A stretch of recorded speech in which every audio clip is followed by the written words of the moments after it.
In the busy city of Dar es Salaam, there lived a young man named Bakari. Bakari was a taxi driver, and he loved his job because he enjoyed meeting different people. Each night, he drove around the city, picking up passengers and listening to their stories. But one night, something strange happened, something that would change Bakari's life forever.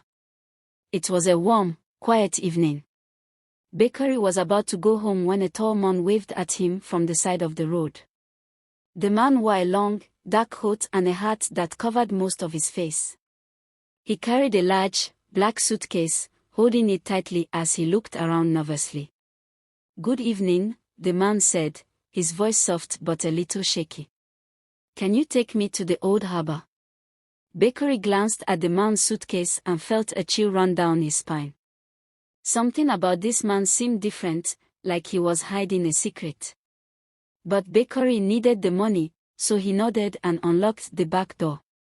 "Sure, hop in," he replied, trying to keep his voice calm. As they started driving, the man didn't say a word. He just sat there, staring out the window, clutching the suitcase as if his life depended on it. Bakari felt nervous. He kept glancing at the man through the mirror, but the man's face was hidden under his hat. "Is everything all right?" Bakari finally asked, trying to break the silence. The man didn't answer right away. Then he whispered, "Just drive. And whatever you do, don't ask questions." Bakari's heart began to race. He wanted to ask more questions, but something in the man's voice told him that he shouldn't. So he kept driving even though his hands were shaking on the steering wheel. As they drove closer to the old harbor, the streets grew darker and emptier. There were no more people, just tall buildings casting long shadows. Bakari felt like he was entering a different world, a world filled with secrets and shadows. Finally, they reached the harbor. It was quiet and eerie, with only the sound of the waves crashing against the rocks. The man opened the door and stepped out, carrying the suitcase with him. He looked around, as if making sure no one was watching. "Thank you," he said, handing Bakari a large bill. "Keep the change." Bakari was about to drive away when the man turned and looked at him, his eyes dark and serious. "One more thing," the man said. "Forget this ever happened. If anyone asks, you never saw me." Without waiting for a reply, the man walked away, disappearing into the shadows. Bakari sat there, clutching the money, feeling confused and scared. What was in that suitcase? And who was that mysterious man? As he drove away, he couldn't shake the feeling that something strange had just happened, something that would haunt him for a long time. That night, Bakari couldn't sleep. Every time he closed his eyes, he saw the man's dark figure and the suitcase. He tried to push the thoughts away, but they kept coming back. What was inside the suitcase? And why did the man act so strange? The next day, as he drove around the city, he noticed something odd. Everywhere he went, he saw men in dark suits, whispering to each other and glancing around nervously. They seemed to be looking for something or someone. Bakari's heart began to pound. Could they be looking for the man from last night? He tried to ignore them and focus on his work, but he couldn't shake the feeling that he was being watched. Every time he stopped at a red light, he felt eyes on him, as if someone was following him. As night fell, Bakari picked up a young woman named Amina. She was cheerful and talkative, and Bakari felt relieved to have a normal passenger for once. But as they drove, Amina noticed the worried look on his face. "Are you okay?" she asked gently. Bakari hesitated, but then he found himself telling her about the mysterious man and the suitcase. Amina listened carefully, her eyes growing wide with curiosity. "That sounds spooky," she said. "Maybe it's nothing. But maybe it's something big." They both laughed nervously, but deep down, they knew it wasn't a joke. Over the next few days, Bakari couldn't escape the feeling that he was in danger. More men in suits appeared around the city, always watching, always searching. Bakari kept to himself, hoping they wouldn't notice him. One evening, just as Bakari was about to finish his shift, he received a call. A voice whispered on the other end, "I know you drove him." Bakari's blood ran cold. He wanted to hang up, but the voice continued, "Meet me at the old harbor tomorrow night if you want to stay safe." Bakari didn't know what to do.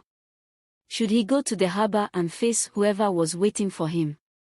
Or should he ignore the call and pretend nothing happened? As he lay awake that night, he made his decision. He would go to the harbor and find out the truth. Whatever happened, he couldn't keep running.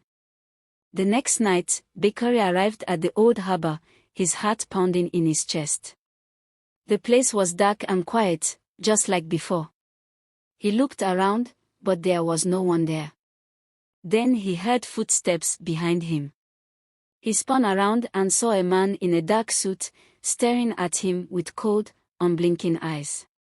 "You know too much," the man said, stepping closer. Bakari felt a surge of fear, but he stood his ground. "I don't know anything. I just drove him." The man nodded slowly, as if considering something. Then he reached into his coat and pulled out a small piece of paper. "Take this," he said, handing it to Bakari. "If you ever see him again, call this number." Bakari took the paper, his hands trembling. The man gave him one last look before disappearing into the shadows. As Bakari drove home that night, he felt a strange mix of relief and fear. He didn't know what the future held, but he knew one thing: he was now part of something much bigger than he could ever imagine. Days passed, and life seemed to return to normal. Bakari kept a piece of paper in his wallet, just in case. But every time he saw a dark figure in the distance, his heart raced, and he wondered if the mystery would ever truly be over. And so, Bakari continued his life as a taxi driver, carrying passengers through the busy streets of Dar es Salaam. But deep down, he knew that his life would never be the same, and that one day, he might have to face the shadows once more. The days passed, and Bakari tried to push the memory of the strange man and the mysterious call out of his mind. But every night, he'd check his wallet to make sure the little piece of paper was still there. Even though he didn't know who or what the number was for, it seemed to hold some sort of power, a connection to the dark, hidden world he'd stumbled into. One evening, as Bakari was finishing up his shift, a man in a dark coat slid into the back seat of his car without a word. Bakari's heart skipped a beat. For a moment, he thought it was the same man from that strange night, but as he looked in the rearview mirror, he saw that this man had a scar across his cheek and piercing, icy eyes. "Drive to the abandoned warehouse on Kijoni Street," the man ordered. His voice was sharp and unkind, and Bakari felt a chill run down his spine. This wasn't just a regular passenger. Bakari could feel that he was somehow connected to the man with the suitcase. He hesitated. "Oh, don't normally go that far," Bakari said, hoping the man would change his mind. But the stranger just glared at him, his fingers tapping against something heavy inside his coat. Bakari swallowed hard, gripping the steering wheel. He knew he didn't have a choice. He pulled onto the road and began driving toward Kijoni Street, his heart pounding the whole way. When they reached the warehouse, the man leaned forward and whispered in Bakari's ear, "Stay here. And if anyone tries to follow me, drive away. Fast." Bakari nodded, too scared to ask questions. The man stepped out of the car and disappeared into the darkness of the warehouse. Bakari's hands were shaking as he waited, the silence around him making every sound feel louder. He glanced at the piece of paper with the phone number in his wallet. Should he call? What would he even say? Just as he was about to make up his mind, he saw a shadowy figure dart past the warehouse doors. Moments later, he heard a muffled shout, and then, silence. Bakari strained to see through the darkness, wondering what was happening inside. But before he could decide what to do, the stranger came rushing back, his face pale and eyes wide with fear. Drive, he yelled, slamming the car door. Get us out of here. Bakari floored the gas pedal, speeding away from the warehouse. The man kept looking over his shoulder, as if expecting someone to follow. But the road behind them was empty. What happened in there? Bakari asked, glancing in the rearview mirror. The man's face was tense, his hands gripping his coat tightly. Nothing you'd want to know about, he muttered. Just keep driving. The next day, Bakari tried to go about his routine as usual, but he couldn't stop thinking about the man and the strange nights at the warehouse. Who were these people, and what was the secret they were hiding? He wanted to forget everything, but something kept pulling him back, like a shadow that wouldn't leave him alone. Later that afternoon, Bakari received a message on his phone. It was from an unknown number, and all it said was, "Meet me at the old cafe on Gomo Street at midnight. Come alone."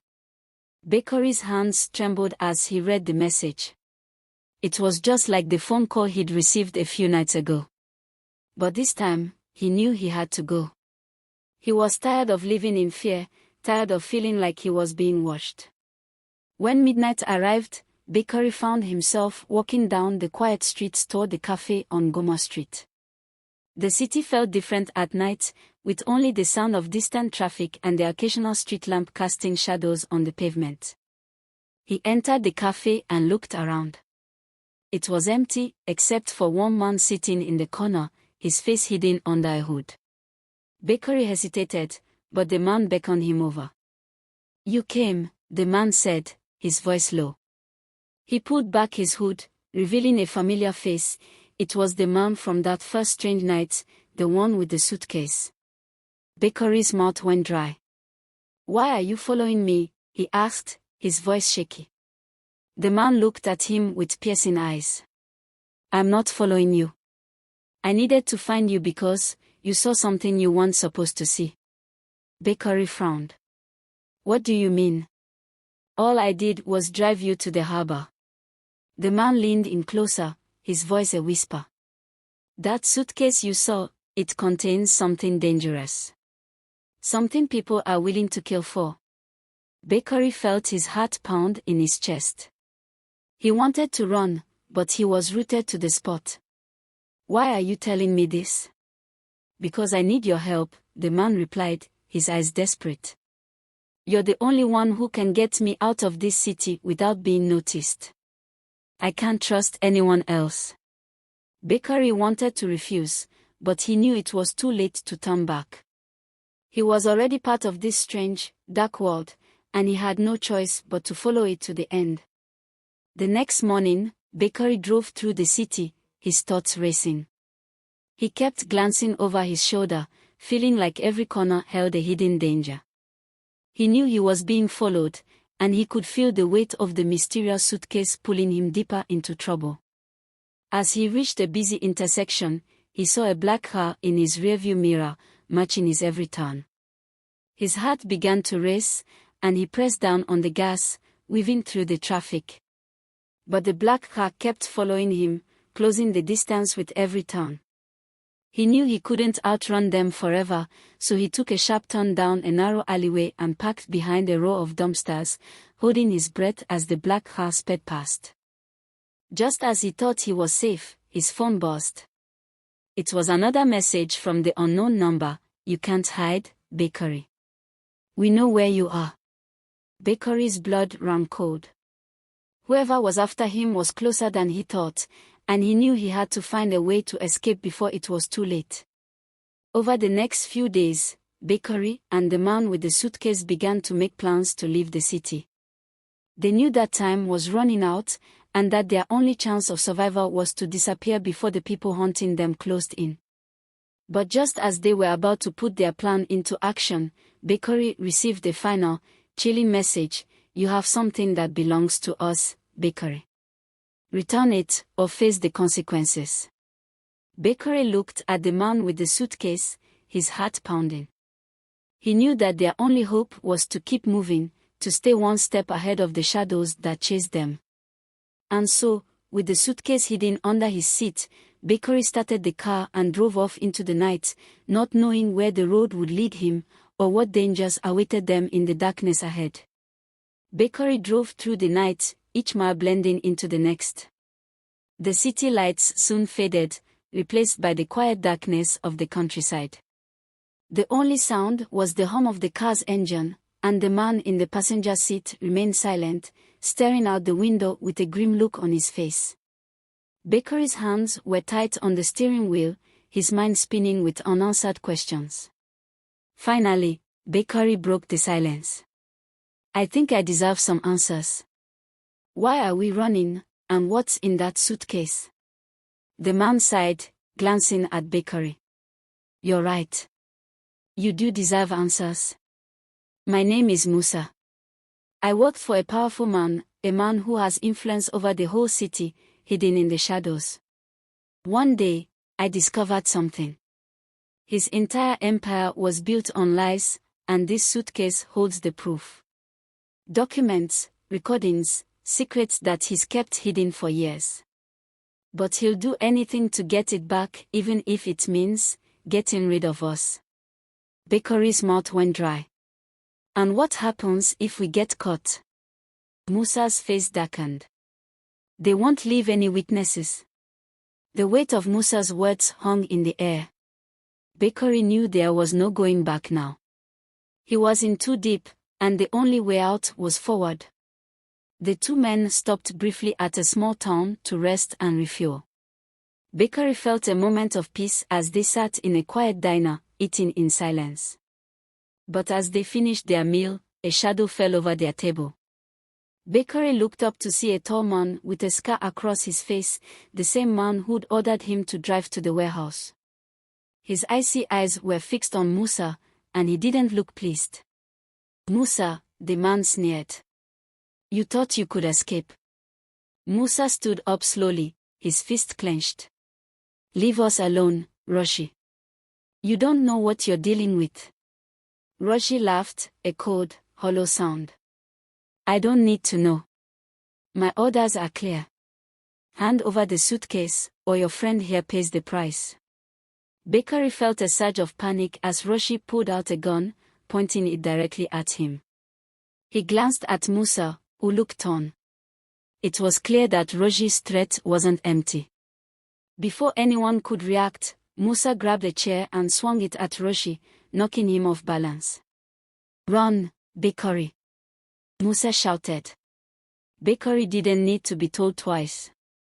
He grabbed the suitcase and ran out of the diner, his heart pounding as he sprinted to the car. Moments later, Musa was beside him, and they sped off, leaving Roshi cursing in their wake. They drove in silence for hours, the tension between them thick.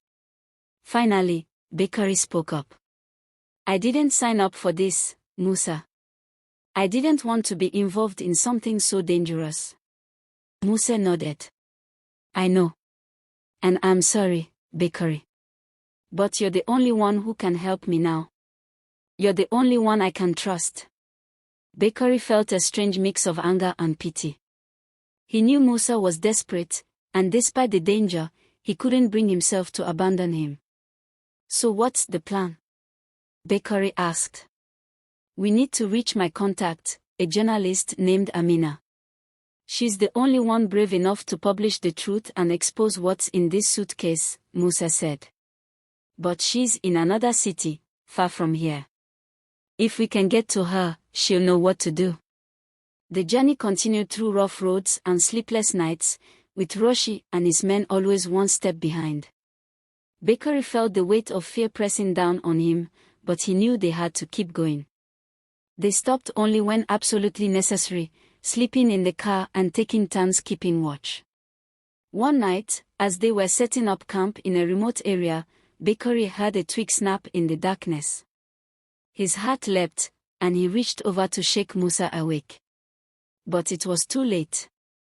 Roshi and his men had found them. Well, Roshi said, stepping into the firelight with a smug grin.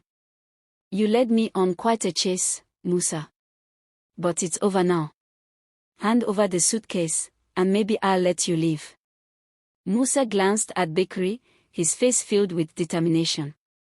He slowly stood, holding the suitcase close. "If you want it, Roshi, you have to take it from me." Roshi's men moved forward, but before they could grab him, Musa threw the suitcase into Bakari's hands. "Run," he shouted. "Don't look back." Bakari hesitated for a split second, but then he turned and ran, the suitcase clutched tightly to his chest. Behind him, he heard the sound of a struggle, followed by a gunshot.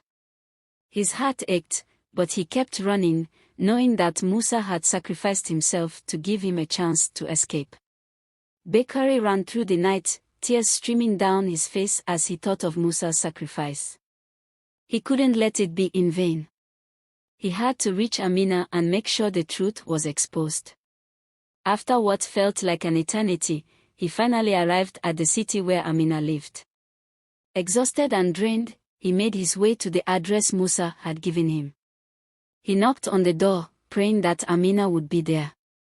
The door opened, and a young woman with bright eyes and a serious expression looked at him.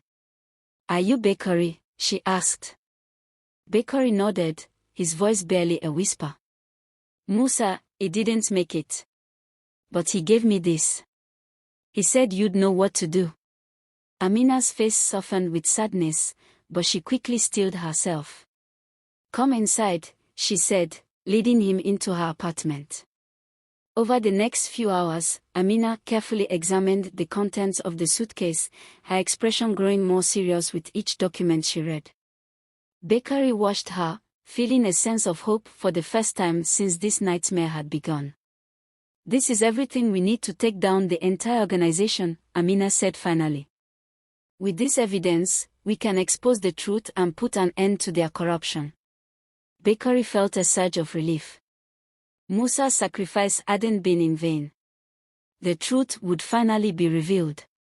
In the following weeks, Amina published a series of articles, each one revealing a new piece of the dark secrets hidden within the organization.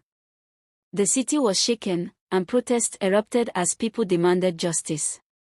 Roshi and his men went into hiding, and Bakari's life slowly returned to normal. One evening, as he walked through the city, he felt a strange sense of peace. He knew Musa would be proud. They had done what they'd set out to do, and now the city was finally free from the shadows. Bakari smiled, looking up at the stars. He would always remember Musa and the courage he'd shown, and he knew that as long as he carried that memory with him, he would never be alone.